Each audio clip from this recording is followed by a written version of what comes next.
Hello friends, welcome to our channel. आज के class में हम पैराडाइज लॉस्ट के बुक 1 से लेके बुक 12 तक का शॉर्ट समरी करने वाले हैं। ठीक है कि बुक 1 में क्या हुआ, बुक 2 में क्या हुआ। तो चलिए स्टार्ट करते हैं आज का क्लास। देखिए, जो पैराडाइज लॉस्ट जो है ना, ये लिखा गया है आपका जॉन मिल्टन के द्वारा। ठीक है, तो Paradise Lost is written by John Milton. और जॉन मिल्टन का जन्म कब हुआ है तो याद रखिएगा, इनका जन्म जो है 9 दिसंबर 1608 में हुआ था। और डेथ जो है ये आपका 8 नवंबर 1674 में हुआ था। ठीक है, और ये जो पैराडाइज लॉस्ट है ये एक एपिक पोएम है। कैसा पोएम है? एक एपिक पोएम है जो कि ब्लैंक वर्स में है। किस में है? ब्लैंक वर्स में है। ठीक है, याद रखिएगा, ये एक एपिक पोएम है और ब्लैंक वर्स में है। और ब्लैंक वर्स जो है सबसे पहले इंग्लिश लिटरेचर में हेनरी होवार्ड में अर्ल ऑफ सरे अपने बुक एनिड में किए थे। किस में किए थे? अपने बुक एनिड में किए थे। ठीक है, तो ये इम्पॉर्टेंट है, इसको याद रखिएगा। अब बात करते हैं पैराडाइज लॉस्ट का। तो पैराडाइज लॉस्ट जो है आपका स्टार्ट किया गया था 1658 में और कंप्लीट हुआ था आपका 1665 में। ठीक है, 1658 में ये स्टार्ट किया गया था। ठीक है, और कंप्लीट हुआ था ये 1665 में और पब्लिश हुआ था 1667 में। ये आपका जॉन मिल्टन का लास्ट फेज था लाइफ का, तब ये पब्लिश हुआ था। ठीक है, देखिए सतन जो है ना, ये आपका पैराडाइज लॉस्ट बुक 1 का हीरो माना जाता है।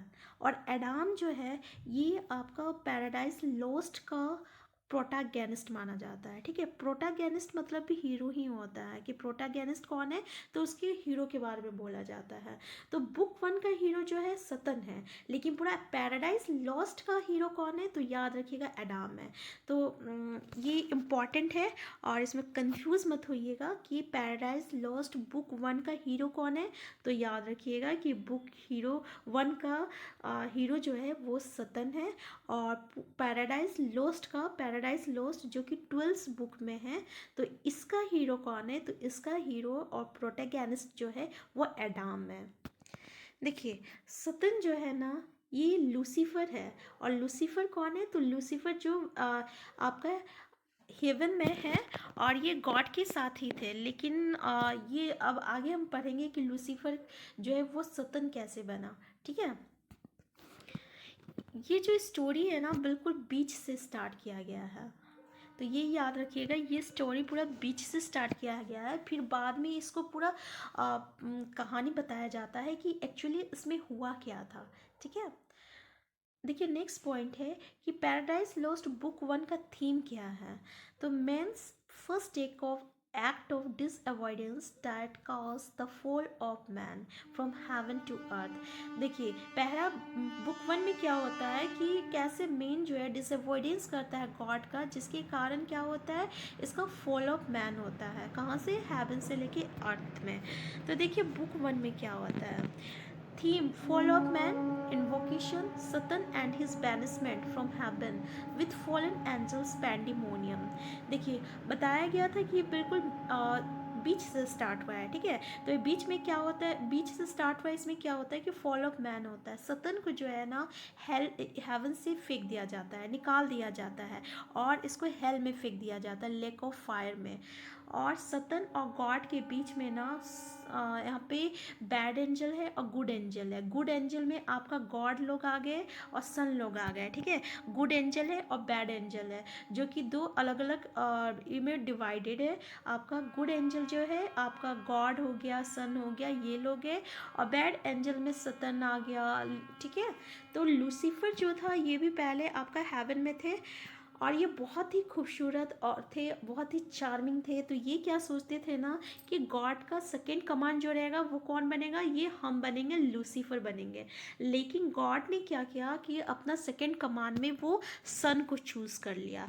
जब वो सन को चूज़ किया ना सेकंड कमांड में, तो लूसीफर जो है काफ़ी जीलस फील होने लगा उसको। वो बोला कि हम इतनी खूबसूरत होने के बाद, मेरे में इतनी एबिलिटी है, फिर भी हमको क्यों नहीं सेकंड इन कमांड में बनाया गया, ठीक है।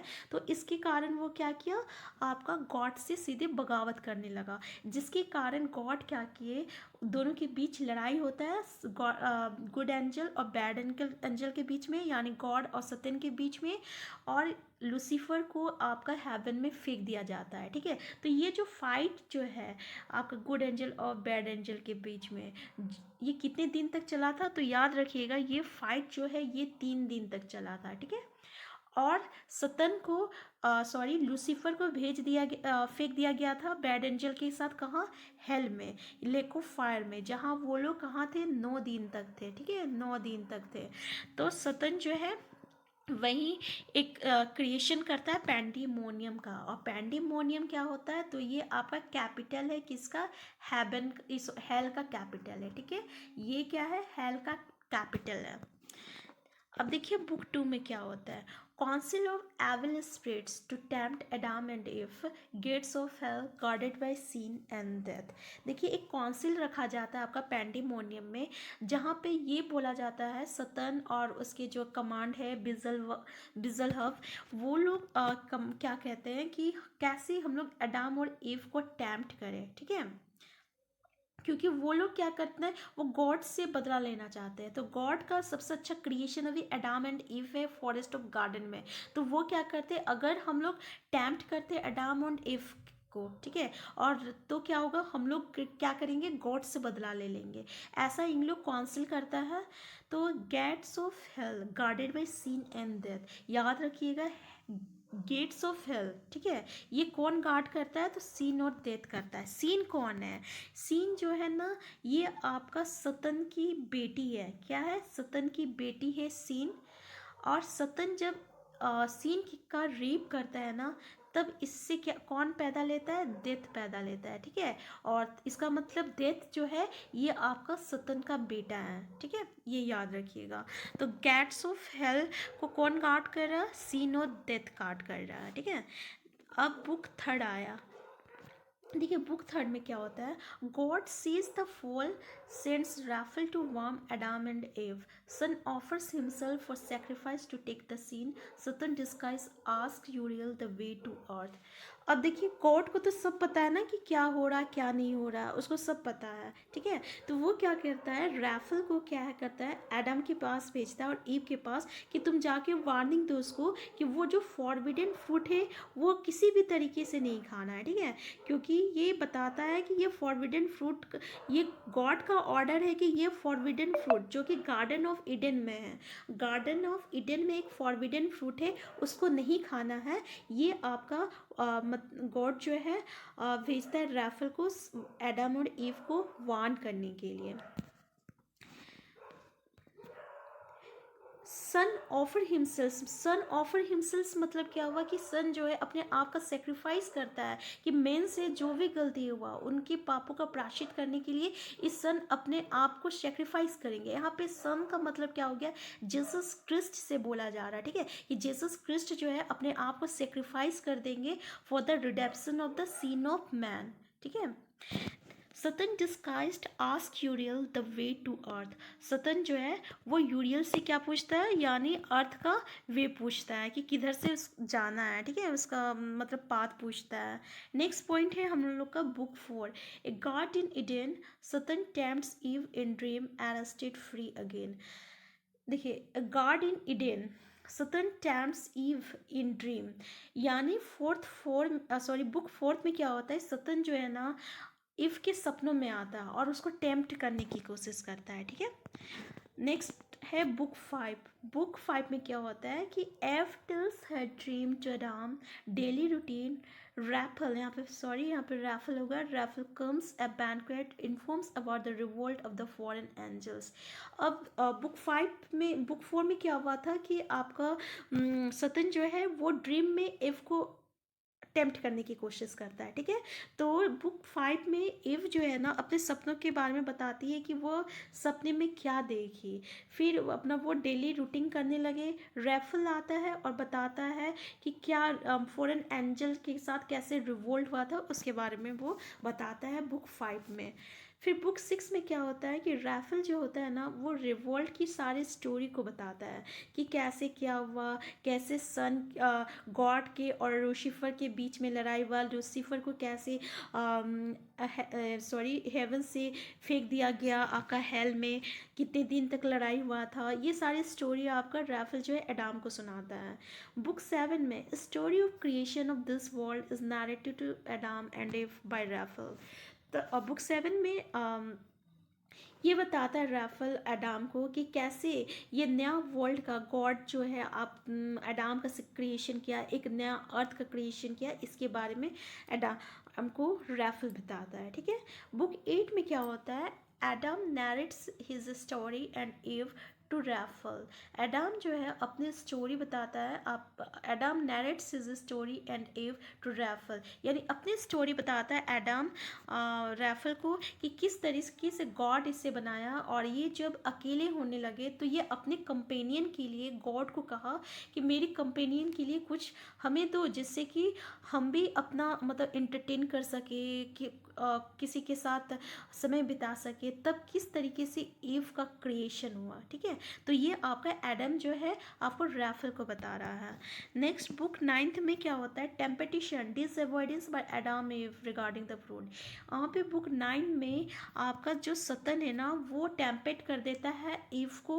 वो सरपेंट के फॉर्म में आता है, सांप के रूप में, और बोलता है कि देखो मैं सांप होके जब बोल रहा हूँ ये फॉरबिडन फ्रूट खा के, तो तुम तो एक लड़की हो जो कि इतनी खूबसूरत हो, इसके अलावा तुम तो बोल भी सकती हो, तो जब तुम अगर फॉरबिडन फ्रूट खाओगी तो सोचो तुम्हारे में कितना चेंजेस आएगा, तो इस तरीके का तुम और भी खूबसूरत हो जाओगी। इस तरीके का सतन जो है आपका टेम्पटिशन ईव को करने में वो सक्सेस हो जाता है, और फिर ईव जो है वो फॉरबिडन फ्रूट को खा लेती है। जब एडाम को पता चलता है ना कि ईव जो है वो फॉरबिडन,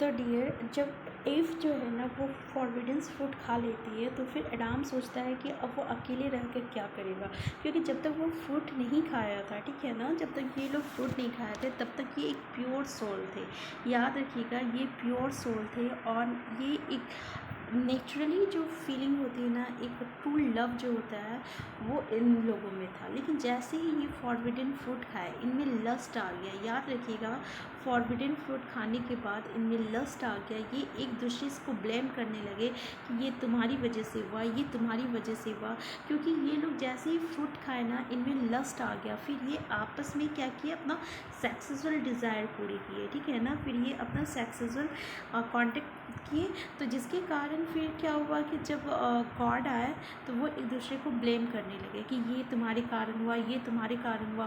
तो जैसे ही वो फ्रूट खाए वो आपस में लड़ना शुरू कर दिए। तो फ्रूट खाने के बाद क्या क्या चेंजेस आया था ये भी याद रखिएगा। नेक्स्ट है आपका बुक 10। यहाँ पे क्या होता है डियर, बुक 10 में जजमेंट होता है। जजमेंट होता है इट मीन्स दैट कि कोर्ट जो है ना अब पनिश करेंगे। सतन जो रहता है वो पेंडोमिनियम में चला जाता है। एडाम और एव जो रहता है अपनी गलती की माफ़ी मांगेंगे, और सतन और fallen angels, Satan and fallen angels मतलब हम कह सकते हैं कि सतन और जितने भी बैड एंजल्स हैं उनको सांप बना दिया जाता है। क्यों? क्योंकि ये सतन जो है ना वो सांप बन के ही वो क्या किया था, एव को टेम्पटेशन करने में सक्सेस हुआ था। इसलिए गॉड क्या बोला कि अब जितने भी बैड एंजल्स हैं सब वो सांप बन जाएंगे, और उन्हें एक अभिशाप देते हैं कि आज के बाद सांप जो है वो कभी भी खड़ा नहीं हो सकता है। वो क्या करेगा, अपना ज़मीन में रेंगेगा। तो ये आपका बाइबल के अकॉर्डिंग ये अभिशाप था, ठीक है ना। नेक्स्ट है आपका बुक 11। देखिए बुक 11 में क्या होता है डियर, गॉड जो है अडाम और ईव जो है अपनी गलती की माफ़ी मांगते हैं, तो गॉड जो है उन्हें माफ़ कर देते हैं। लेकिन क्या करते हैं, उसे गार्डन ऑफ ईडन से हटा दिया जाता है। तो जब वो गार्डन से ऑफ ईडन से जब वो ईव निकलती है तो उसकी आंखों में बहुत दुखी था, वो बहुत दुखी फील कर रही थी, ठीक है ना। तब उसे माइकल समझाता है कि मतलब कि गलती जब जब होगा तब तब इंसान को उसकी गलती की पश्चाताप करना ही पड़ेगा, ठीक है। नेक्स्ट है बुक 12 में क्या होता है कि माइकल जो है उसे कंटिन्यू बताता है कि फ्यूचर रिडेप्शंस क्या होगा, यानी जब जब फ्यूचर में कोई पाप होगा या किसी तरह का गलती होगा तब तब उस गलती का पश्चाताप होगा, ठीक है ना। तो इस तरीके से ये पूरी स्टोरी जो है ना, पूरे पैराडाइज लॉस्ट अलग अलग बुक में सारा स्टोरी दिया हुआ है। तो डियर ये पूरी स्टोरी थी आपका पैराडाइज लॉस्ट का। तो उम्मीद करते हैं कि ये वीडियो आपको पसंद आई होगी। अगर ये वीडियो आपके लिए हेल्पफुल है, यूज़फुल है, तो प्लीज़ इस वीडियो को लाइक कीजिए, शेयर कीजिए और चैनल में नए हैं तो चैनल को सब्सक्राइब करना मत भूलिएगा।